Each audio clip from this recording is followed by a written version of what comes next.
One of the reasons I love Google NotebookLM and Gemini is their phenomenal ability to create infographics. As a teacher, these infographics can be used to support learning, break down complex topics, and make my learning environments even more beautiful.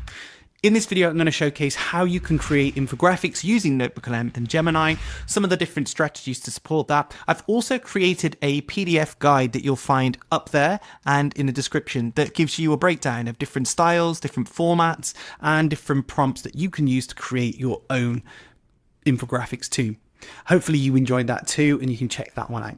To start off with, we've got the ultimate calendar for global travel, where to go and when. The reason I like to use NotebookLM for infographics is that you can add multiple sources and you can amalgamate those sources into one infographic. You can select specific ones and just go based on those, but really if you've got lots of information, it's able to scan that information really quickly and create infographics about that. So as this example pops up here, you might have already seen this from my tutorial to support with using NotebookLM and the different ways that you can use it too. If you haven't seen those, I'll leave a link in my description or up there so that you can go and see those too. But this breaks down all the different cool places to go during specific seasons. So you've got winter, embracing the cold, you could go to the Northern Lights or hit the Scandinavian slopes. You've also got different places like chasing the winter sun, so going away to those types of places. You've got the festive magic, New York City. And then in spring, a range of different places that you could go to too.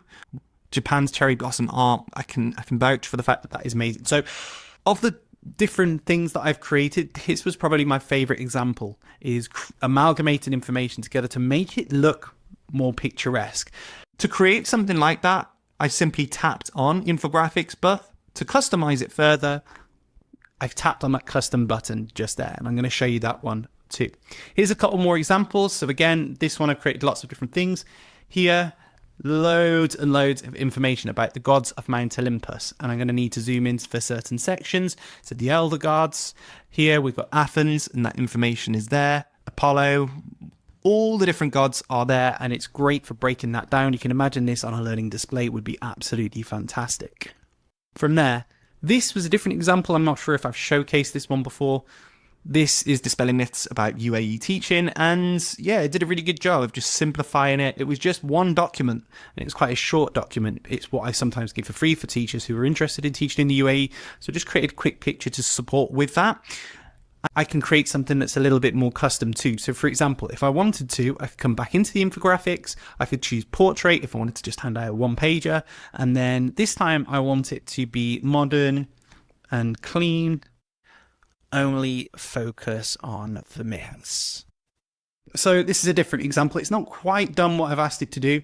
If I zoom in, it gives that information about the get-rich-quick misconception, safety and security. And yeah, I think that would be a really supportive resource to hand out to teachers who are perhaps interested in teaching in the UAE. But you can imagine it can be used for all sorts of different things. Again, the video talking about the ways that you can use NotebookLM talks about all sorts of different things that you could use this for, and then ultimately different ways that you can use infographics. This is more about how you can create them. So eventually, when you've created so many infographics and you've created so many different video overviews, NotebookLM on the free version says, can't make any more. In addition to that, sometimes you just want a little bit more customization and flexibility with what you're creating, and that's where Google Gemini comes in. So this is an example of something that I've created before, and this is one of the different examples on the guide that I created that you'll find in the description. So a Key Stage 2 infographic explaining BIDMAS. I put in that I want it in a 4x5 format, old color palette, want an essential hero graphic. And again, these are all the different things that you need to be considering: the format, the different icons, what's going to be included. You want the information to be in there. So what we're doing here is we're front loading and we're giving that information there in the first place. And then from there, we are asking it to use what's called Nano Banana to do that. So here then is the example that's been created. It's that nice 4x5 format, and you can see the different examples here. So you've got BIDMAS, obviously brackets, indices, division, multiplication. Oh, spelling mistake. I'm going to show you what to do if you've got spelling mistakes there too. Addition, subtraction, and then the different examples there as well. So again, this could be put on a display, but not quite, because there are different errors. I'm going to show you what to do in a second. So From there, this is just a quick other option. So it's some of the different styles that I've put in, and I just wanted to showcase some of the different styles. So we've got different drop shadows that you can create. Here are some of the different ways that you can use it. We're making sure that we're putting icons in. One of the other prompts that I put in is about how you can use this to create different timelines, which is again fantastic for creating history displays. So this is the format. The prompt is produce a horizontal timeline infographic for Key Stage 2. Use parchment style background, and you can see that parchment style background is there, and all the different information that I wanted to put in. Child-friendly explanations under each point. So you really want to make sure that you're being clear about all the information that you put in, and as we can see, it's zoomed in nicely there. So here is how to create your own infographic. So when you're on Gemini, you're going to want to input your prompt. So there's all sorts of different things that you can create. You want to make sure you're thinking about your size, your scale, etc. And of course, the content that you're putting in. This prompt is something that I've created before. So create a modern infographic for group work experience. Use flat vector characters, calm pastel colors, and simple shapes. Include rules. And then from there, that's what we've got. We've got this created. We've got group work expectations, share the tour time, take turns, stay on task, help each other. Okay, the spelling is not quite right there. 5, check the success criteria. So then that information is there. That is the image that I'm going to download. That's what we're going to be manipulating in a second too. But sometimes you want to continue with what you're doing on NotebookLM with the various different sources, but you've run out. So one workaround is that you go, and this is an example I did before. You can see there's a couple of mistakes that I've made here. So you can attach a NotebookLM that you've created, and I put the prompt in, but I forgot to tap the image, and it gave that to start off with. This is the workaround. So we start off by attaching the NotebookLM itself. From there, we put the prompt in, and we ask it to run, but it doesn't do it immediately. This is worth noting. What you've got to do is it will spit out the information, and then from there you can draw on those sources, and then you add the prompt in again, tap the nano banana, and it will eventually create that image. You'll notice that this is the front cover for the guide that I've created, and this was created by Google Gemini, but I can actually change the text if I wanted to.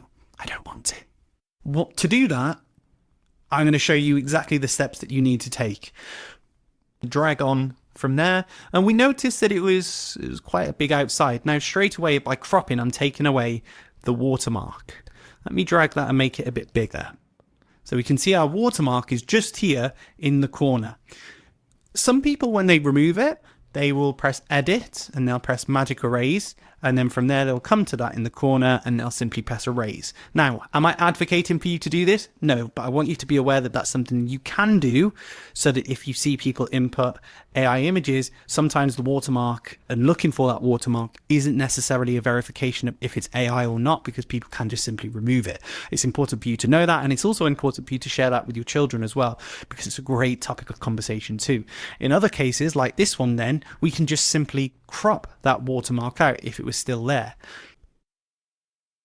So I've changed this up a little bit now, and then from there we noticed, oh, there's loads of typos on this. So we've got take turns, stay on task, help each other.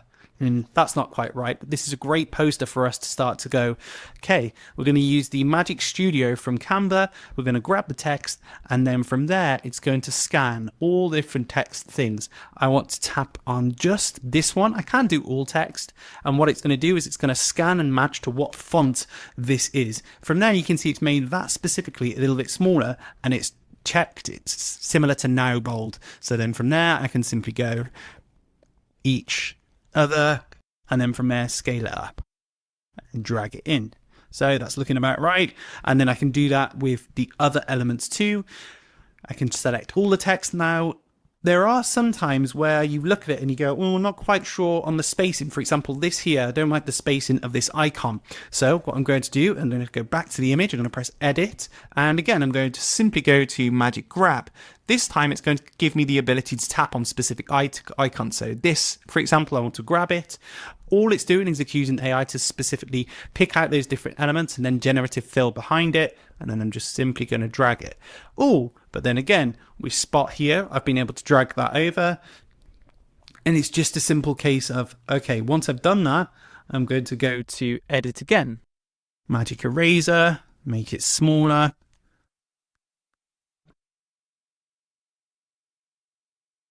So then we've got the spacing, but we haven't got the numbers. So then I would use the text tool to grab the text, to put the 5 back in. And it's just a simple case of editing these different things, but you can keep going with this and make your infographics look even more fantastic. And you can add different elements from here too, which is why altogether they work really, really well. One final tip that I'm going to give you. This is the infographic guide that I've shown you multiple times in this video. You can use Gemini specifically to attach an image of yourself to then manipulate that graphic and create an infographic using your likeness, if that makes sense too. That's exactly what I've done here, as you'll see when you come to check out the guide too. So hopefully you found this useful. If you have, feel free to subscribe. Make sure you check out the other Google NotebookLM videos and more of the stuff that I've created in the past. Hopefully you've got some time to go and check out some of the other content, such as Edtech Empowered, which is a guide full of 80 free tools that you can use inside the classroom. And I will see you in another video. Until then, I'm out.